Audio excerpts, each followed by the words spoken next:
Welcome friends on my YouTube channel. We are going to discuss next topic विकास को प्रभावित करने वाले कारक फैक्टर्स इन्फ्लुएंसिंग डेवलपमेंट। बालक का विकास किसी भी राष्ट्र के लिए निवेश है। विकास की प्रक्रिया का उद्देश्य बालक को वीर, संकल्प, शक्तिवान व दृढ़ प्रतिज्ञावान बनाना है।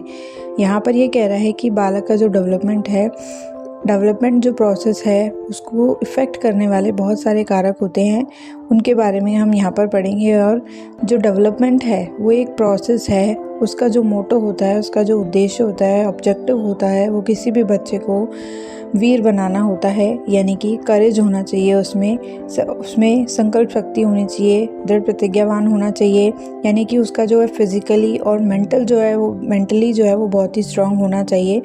इसलिए जो है डेवलपमेंट प्रोसेस जो है वो बहुत ही सही तरीके से होना चाहिए।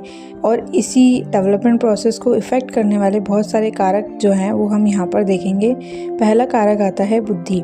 यदि बालक बुद्धिमान है तो उसमें नवीन क्रियाओं को सीखने की तत्परता दिखाई देती है और परिपक्वता यानी मैच्योरिटी जल्दी आ जाती है। इसके विपरीत यदि बालक मंदबुद्धि है तो उसका शारीरिक विकास तो हो जाता है, परंतु उसका सामाजिक, सांवेगिक, नैतिक, मानसिक विकास धीमी गति से होता है।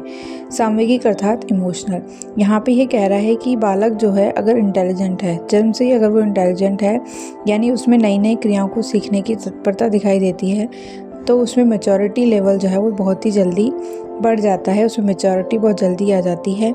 और इसी के विपरीत अगर बच्चा जो है धीरे धीरे चीज़ों को सीखता है तो उसमें जो है सामाजिक, सांवेगिक, नैतिक, मानसिक विकास जो है उसका वो धीरे धीरे होता है, यानी उसका मेंटल जो डेवलपमेंट है वो प्रोसेस बहुत धीमी गति से होता है।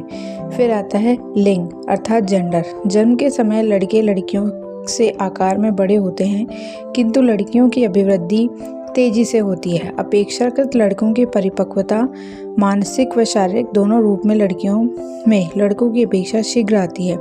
अर्थात यहाँ पे ये कह रहा है कि जो जेंडर है उसका भी इफ़ेक्ट पड़ता है डेवलपमेंट पर। वो कैसे होता है कि जो लड़के होते हैं वो लड़कियों की अपेक्षा जन्म के समय तो बड़े दिखाई देते हैं, लेकिन बाद में लड़कियों की जो अभिवृद्धि है अर्थात उनका जो शारीरिक विकास है वो तेज़ी से हो जाता है और उनमें मैच्योरिटी लेवल भी यानी मानसिक विकास भी उनका तेज़ी से होता है अपेक्षाकृत लड़कों के। फिर आता है पोषण यानी न्यूट्रिशन। बालक के विकास पर पोषण का प्रभाव अधिक पड़ता है। बालक के लिए संतुलित पोषक तत्वों वाला आहार अनिवार्य होता है, जिससे विटामिन, प्रोटीन, वसा, कार्बोहाइड्रेट, लवण आदि ये जो संतुलित पोषक तत्व हैं इनका किसी भी बच्चे की जो डाइट होती है उसमें होना अनिवार्य होता है। यदि उसका पोषण सही तरीके से होता है तो उसका शारीरिक और मानसिक विकास जो है वो दोनों ही तेज गति से होते हैं और सही रूप में होते हैं।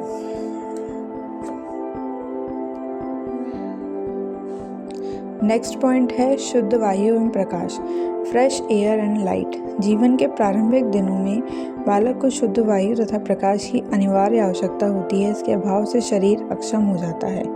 अर्थात यहाँ पर ये कह रहा है कि बालक का जो प्रारंभिक जीवन है, यानी जो उसकी शिशु अवस्था होती है, जब बच्चा पैदा होता है, उन दोनों में बच्चे को शुद्ध हवा, फ्रेश एयर और प्रकाश की जो है बहुत ही ज़्यादा आवश्यकता होती है।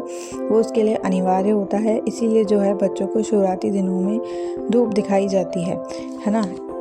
तो ये सब चीज़ें जो हैं, एयर और जो लाइट है वो बच्चे के लिए बहुत ज़रूरी होता है, और नहीं तो उसका जो शरीर है वो अक्षम रह जाता है। रोग व चोट।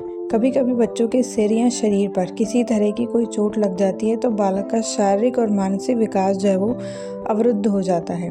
अर्थात उसका जो शारीरिक और मानसिक विकास है उसमें रुकावट आ जाती है।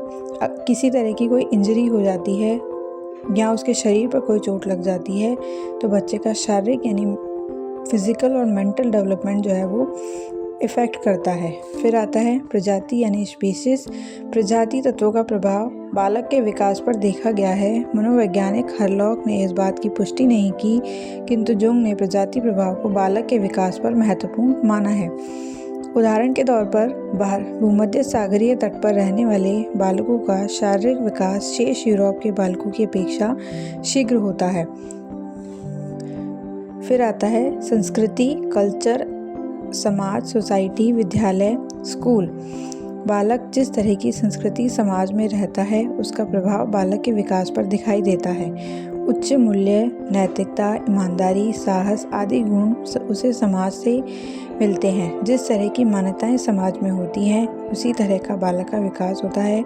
इस तरह विद्यालय के माहौल का भी बालक के विकास पर प्रभाव देखने को मिलता है। जिस तरह की संस्कृति समाज विद्यालय में बालक रहता है उसी तरीके का उसका विकास भी होता है।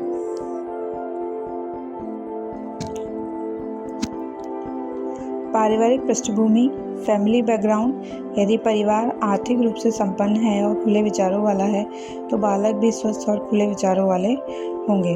अब आता है नेक्स्ट टॉपिक, विकास की अवस्थाएं, स्टेजेस ऑफ डेवलपमेंट। मनोवैज्ञानिकों ने मानव विकास की अवस्थाओं को भिन्न भिन्न रूपों में वर्गीकृत किया है।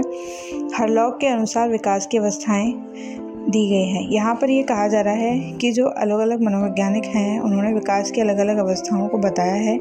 यहाँ पे हम कुछ मनोवैज्ञानिकों के द्वारा वर्णित अवस्थाओं को यहाँ पर देखेंगे। पहला है गर्भावस्था, जन्म से पूर्व, प्रारंभिक शैशवावस्था, जन्म से 14 दिवस तक, उत्तर शैशवावस्था 14 से 2 वर्ष तक, बाल्यावस्था 2 से 11 वर्ष तक, प्रारंभिक किशोरावस्था 11 से 13 वर्ष तक, किशोरावस्था 13 से 17 वर्ष तक, उत्तर किशोरावस्था 17 से 21 वर्ष तक।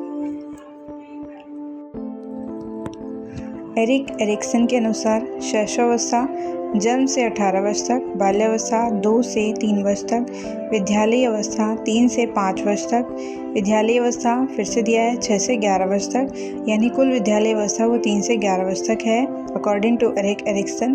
किशोरावस्था 12 से 18 वर्ष तक, नवप्रौढ़ावस्था 19 से 40 वर्ष तक, मध्य प्रौढ़ावस्था है 40 से 65 वर्ष तक, परिपक्व अवस्था दी है 64 वर्ष से मृत्यु तक। भारत में मनुष्य जीवन को निम्न 7 अवस्थाओं में विभाजित करके देखा जाता है।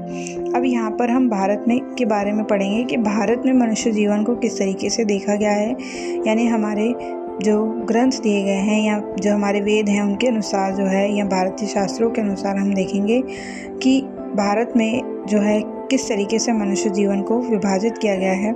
गर्भावस्था है गर्भ से जन्म तक, शैशवावस्था जन्म से 5 वर्ष तक, बाल्यावस्था 5 वर्ष से 12 वर्ष तक, किशोरावस्था 12 वर्ष से 18 वर्ष तक, युवावस्था 18 वर्ष से 25 वर्ष तक, प्रौढ़ावस्था 25 वर्ष से 55 वर्ष तक, वृद्धावस्था 55 वर्ष से मृत्यु तक। यहाँ पर हमने सभी अवस्थाओं को वर्णित किया है।